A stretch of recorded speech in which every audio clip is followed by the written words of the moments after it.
चंपा, आप कौन बोल रहे हैं? मैं इंद्र भगवान बोल रहा हूँ। क्या इंद्र भगवान?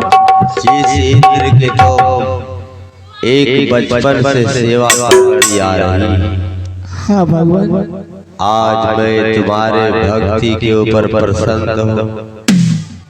मांगो बेटी वरदान, क्या मांगती हो? हे बाबा, मुझे कुछ नहीं चाहिए,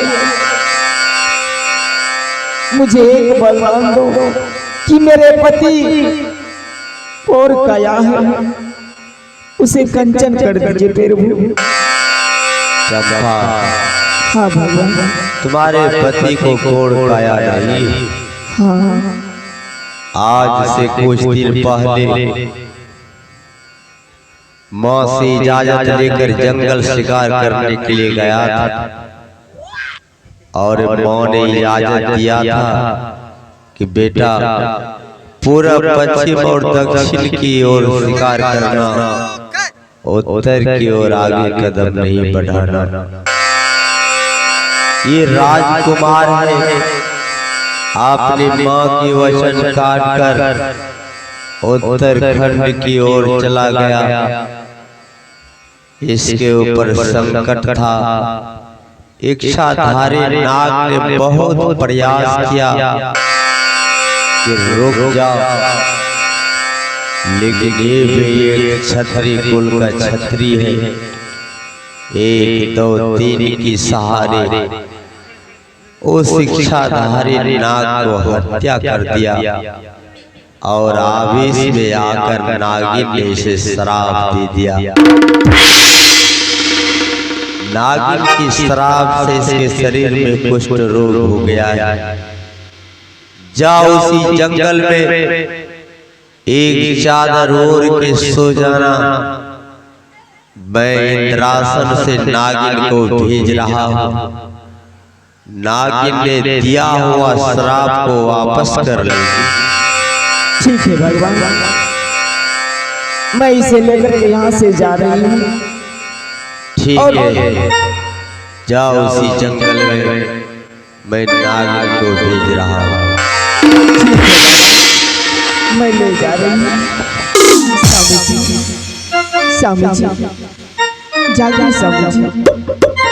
देखिए स्वामी जी, आज मैं जिस भगवान को पूज रही थी, स्वामी जी। चंपा, हाँ स्वामी जी। तुम अभी किससे बात कर रही थी? अभी मैं इंद्र भगवान से बात कर रही थी। इंद्र भगवान? हाँ स्वामी जी। क्या कहा उन्होंने? उन्होंने कहा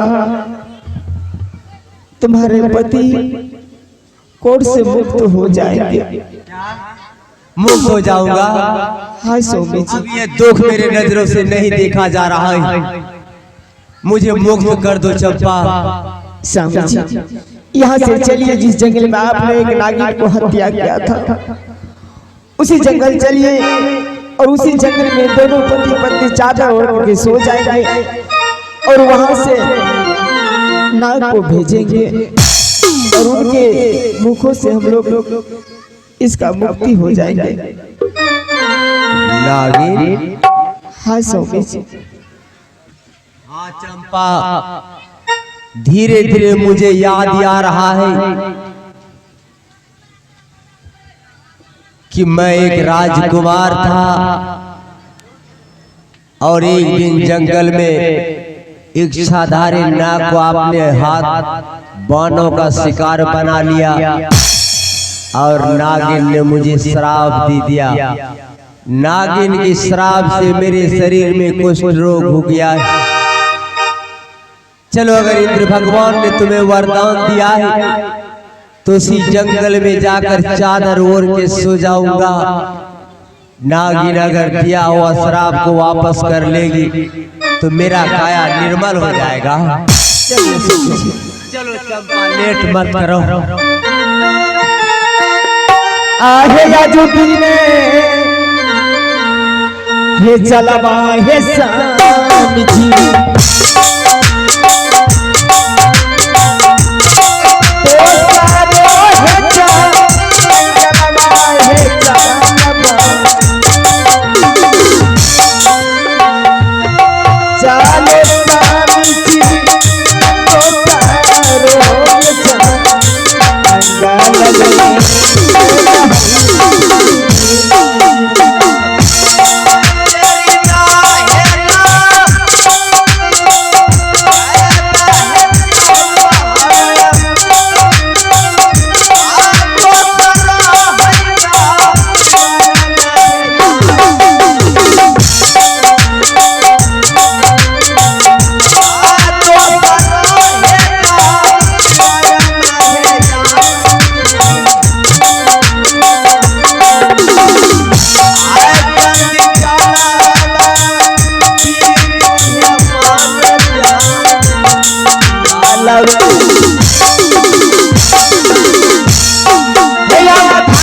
रहिया जा करिए कतल जा करिए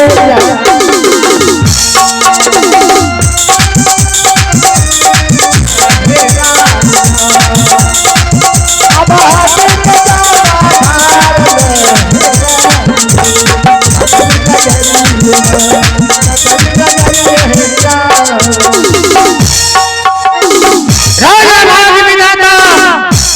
अपने बेटी चमेली की जा रहा है। अब कितना दूर बचा? उदयपुर शहर।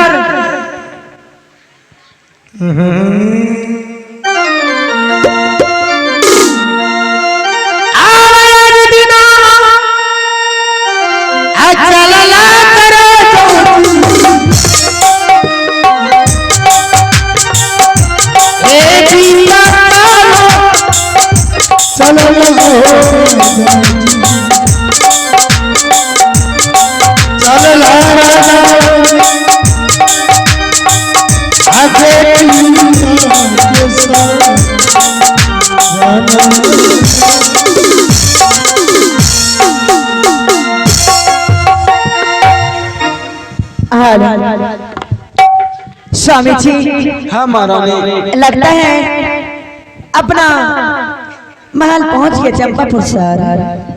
चंपापुर शहर पहुंच गए, लेकिन ये क्या, अपना महल में ताला लॉक है और दरबार में कोई नहीं है। कहाँ सबका सब चला गया? हाँ स्वामी जी, लगता है मैं दरबार में किसी को पहचान गई हूँ। ठीक है, इसी से पूछो। इधर आइए, मैं आपसे पूछ रही हूँ, इनसे नहीं। क्या बात है? देखिए, आप मुझे पहचानते हैं? हम ऐसे कैसे पहचानते रहे हैं?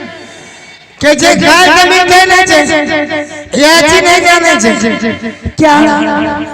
सुनिए ना, मैं आपसे कुछ पूछने के लिए चाहती हूँ। क्या चाहती है पूछने के लिए? इस महल में कोई नहीं है?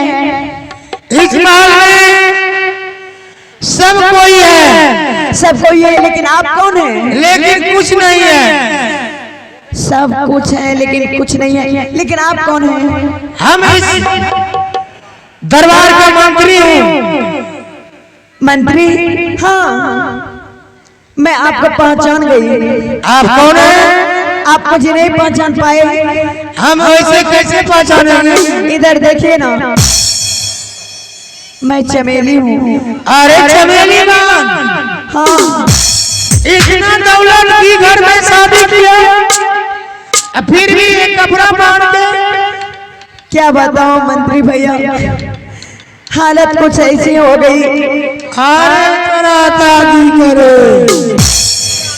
देखिए ना, मैं इतनी हालत में मैं पिता से मिलने के लिए आई हूँ। और बताइए, 14 कोस की जागीर में इस महल में मेरे पिताजी अभी तक नजर नहीं आ रहे हैं।